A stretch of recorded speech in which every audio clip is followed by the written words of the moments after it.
ನಮಸ್ಕಾರ. 19ನೇ ಓವರ್ನಲ್ಲಿ ಹಾರ್ದಿಕ್ ಪಾಂಡ್ಯರವರನ್ನ ಔಟ್ ಮಾಡಿ ಆರ್ಸಿಬಿಗೆ ಪಂದ್ಯ ಗೆಲ್ಲಿಸಿಕೊಟ್ಟು ಅತ್ತರು ಜೋಸ್ ಹೆಸಲ್ವುಡ್. ಬಳಿಕ ಕೊಹ್ಲಿ ಕುರಿತು ಹೇಳಿದ್ದನ್ನ ಕೇಳಿದರೆ ನೀವು ಕೂಡ ಸಲ್ಯೂಟ್ ಮಾಡ್ತೀರಾ. ಹಾಗಾದರೆ ಸುದ್ದಿಯ ಸಂಪೂರ್ಣ ಮಾಹಿತಿ ಏನು? ಅಷ್ಟಕ್ಕೂ ಮುಂಬೈ ವಿರುದ್ಧ ಆರ್ಸಿಬಿ ಗೆದ್ದ ಬಳಿಕ ಜೋಸ್ ಹೆಸಲ್ವುಡ್ ಹೇಳಿದ್ದೇನು ಗೊತ್ತಾ?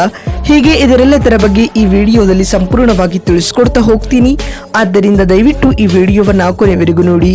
ಆದರೆ ಅದಕ್ಕಿಂತಲೂ ಮುನ್ನ ನೀವು ಕೂಡ ವಿರಾಟ್ ಕೊಹ್ಲಿ ಮತ್ತು ಆರ್ಸಿಬಿ ತಂಡದ ಅಭಿಮಾನಿಯಾಗಿ ಈ ವಿಡಿಯೋವನ್ನು ನೋಡುತ್ತಿದ್ದರೆ ತಪ್ಪದೆ ಈ ಕೂಡಲೇ ಈ ವಿಡಿಯೋಗೊಂದು ಲೈಕ್ ಮಾಡಿ ಹಾಗೂ ನಮ್ಮ ಚಾನೆಲ್ಗೊಂದು ಸಬ್ಸ್ಕ್ರೈಬ್ ಮಾಡಿ. ಹೌದು, ನಿನ್ನೆ ಮುಂಬೈನ ವಾಂಖೆಡೆ ಅಂಗಳದಲ್ಲಿ ನಡೆದ IPL 2025ರ 20ನೇ ಪಂದ್ಯದಲ್ಲಿ ಮುಂಬೈ ವಿರುದ್ಧ ಆರ್ಸಿಬಿ ತಂಡವು ಕೊನೆಯ ಓವರ್ನಲ್ಲಿ 12 ರನ್ಗಳ ರೋಚಕ ಗೆಲುವು ದಾಖಲಿಸಿದೆ. ಇದರೊಂದಿಗೆ ಮುಂಬೈ ತಂಡವನ್ನ ವಾಂಖೆಡೆ ಅಂಗಳದಲ್ಲಿ ಬರೋಬ್ಬರಿ 15 ವರ್ಷಗಳ ಬಳಿಕ ಸೋಲಿಸಿದ ವಿಶ್ವ ದಾಖಲೆಯನ್ನ ಆರ್ಸಿಬಿ ತಂಡ ನಿರ್ಮಿಸಿದೆ. ಇದಕ್ಕೂ ಮುನ್ನ ಈ ಒಂದು ಪಂದ್ಯದಲ್ಲಿ ಟಾಸ್ ಗೆದ್ದು ಮೊದಲು ಬ್ಯಾಟಿಂಗ್ ಮಾಡಿದ ರಾಯಲ್ ಚಾಲೆಂಜರ್ಸ್ ಬೆಂಗಳೂರು ತಂಡವು ನಿಗದಿತ 20 ಓವರ್ಗಳಲ್ಲಿ 5 ವಿಕೆಟ್ ಕಳೆದುಕೊಂಡು 221 ರನ್ ಕಲೆ ಹಾಕಿತ್ತು. ತಂಡದ ಪರ ವಿರಾಟ್ ಕೊಹ್ಲಿ 67 ರನ್ ಹಾಗೂ ರಜತ್ ಪಾಟಿದಾರ್ 64 ಮತ್ತು ಜಿತೇಶ್ ಶರ್ಮಾ ಆಜಿಯಾ 40 ರನ್ ಬಾರಿಸಿ ಮಿಂಚಿದರು. ಅತ್ತ ಬೌಲಿಂಗ್ನಲ್ಲಿ ಹಾರ್ದಿಕ್ ಪಾಂಡ್ಯ 2 ಹಾಗೂ Trent bolt 2 wicket ಉರುಳಿಸಿದರು.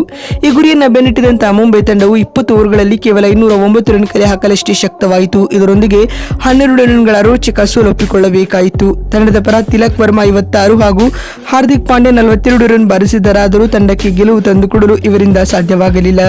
Krunal Pandya ಇಂದಿನ ಪಂದ್ಯದಲ್ಲಿ 4 ಓವರ್ ಬೌಲಿಂಗ್ ಮಾಡಿ 4 ವಿಕೆಟ್ ಉರುಳಿಸಿದರೆ ಜೋಸ್ ಹೆಸಲ್ವುಡ್ ಹಾಗೂ ಯಶ್ ದಯಾಲ್ ತಲಾ 2 ವಿಕೆಟ್ ಪಡೆದುಕೊಂಡರು. ಮತ್ತು ವಾಸ್ತವವಾಗಿ ಕೊನೆಯ 12 ಎಸೆತಗಳಲ್ಲಿ 28 ರನ್ ಬೇಕಾಗಿದ್ದವು. ಕ್ರೀಸ್ ನಲ್ಲಿ ಹಾರ್ದಿಕ್ ಪಾಂಡ್ಯ ಇದ್ದರು. ಹೀಗಾಗಿ ಮುಂಬೈ ತಂಡಕ್ಕೆ ಗೆಲುವು ಸುಲಭ ಎನ್ನಬಹುದಾಗಿತ್ತು. ಏಕೆಂದರೆ ಹಾರ್ದಿಕ್ ಪಾಂಡ್ಯ ಆ ಹಂತದಲ್ಲಿ 15 ಎಸೆತಗಳಿಂದ 42 ರನ್ ಬಾರಿಸಿ ಬರೋಬ್ಬರಿ 300ರ ಸ್ಟ್ರೈಕ್ ರೇಟ್ ನಲ್ಲಿ ಬ್ಯಾಟ್ ಬೀಸುತ್ತಿದ್ದರು ಸ್ನೇಹಿತರೆ. ಆದರೆ 19ನೇ ಓವರ್ನಲ್ಲಿ ಬೌಲಿಂಗ್ ದಾಳಿಗಳಿದ ಜೋಸ್ ಹೆಸಲ್ವುಡ್ ಮೊದಲ ಎಸೆತದಲ್ಲೇ ಮುಂಬೈ ತಂಡದ ನಾಯಕರಾದ ರೋಹಿತ್ ರವರ ಬಲಿ ಪಡೆದರು ಸ್ನೇಹಿತರೆ. ಇದರೊಂದಿಗೆ ಆರ್ಸಿಬಿ ತಂಡಕ್ಕೆ ಗೆಲುವು ಖಚಿತಪಡಿಸಿದರು. ಇನ್ನು ಇದೀಗ ಪಂದ್ಯ ಮುಕ್ತಾಯದ ಬಳಿಕ ಮಾತನಾಡಿದ ಜೋಸ್ ಹೆಸಲ್ವುಡ್ ರವರು ಈ ರೀತಿಯಾಗಿ ತಿಳಿಸಿದರು. T20 ಕ್ರಿಕೆಟ್ ನಲ್ಲಿ ಯಾವಾಗಲೂ ಕೊನೆಯ 2 ಓವರ್ಗಳಲ್ಲಿ 20 ರಿಂದ 30 ರನ್ ಡಿಫೆಂಡ್ ಮಾಡುವುದು ಕಷ್ಟಕರವಾಗಿರುತ್ತದೆ. ಅದರಲ್ಲಿಯೂ ಪವರ್ ಹಿಟ್ಟಿಂಗ್ ಬ್ಯಾಟ್ಸ್ಮನ್ ಗಳ ವಿರುದ್ಧ ಡಿಫೆಂಡ್ ಮಾಡುವುದು ಯಾವಾಗಲೂ ಸವಾಲಾಗಿರುತ್ತದೆ, ಅದು ಬೌಲರ್ಗಳಿಗೆ. ಆದ್ಯಾಗೂ ಇಂದಿನ ಪಂದ್ಯದಲ್ಲಿ ನಾನು ಕನ್ಸಿಸ್ಟೆನ್ಸಿಯಾಗಿ ಒಂದೇ ಲೈನ್ ನಲ್ಲಿ ಬೌಲಿಂಗ್ ಮಾಡಿ ಪಾಂಡ್ಯರವರನ್ನ ಔಟ್ ಮಾಡುವ ಮೂಲಕ ಆರ್ಸಿಬಿ ತಂಡಕ್ಕೆ ಗೆಲುವು ತಂದುಕೊಟ್ಟೆ ಎಂದು ಜೋಸ್ ಹೆಸಲ್ವುಡ್ ಹೇಳಿದ್ದಾರೆ. ಮತ್ತು ಮಾತು ಮುಂದುವರಿಸಿದ ಅವರು, ಆದ್ಯಾಗೂ ಹಾರ್ದಿಕ್ ಪಾಂಡ್ಯ ಆಗಾಗಲೇ 15 ಎಸೆತಗಳಿಂದ 42 ರನ್ ಬಾರಿಸಿ ಉಗ್ರ ರೂಪದ ಬ್ಯಾಟಿಂಗ್ ಅವತಾರವನ್ನ ತಾಳಿದರು.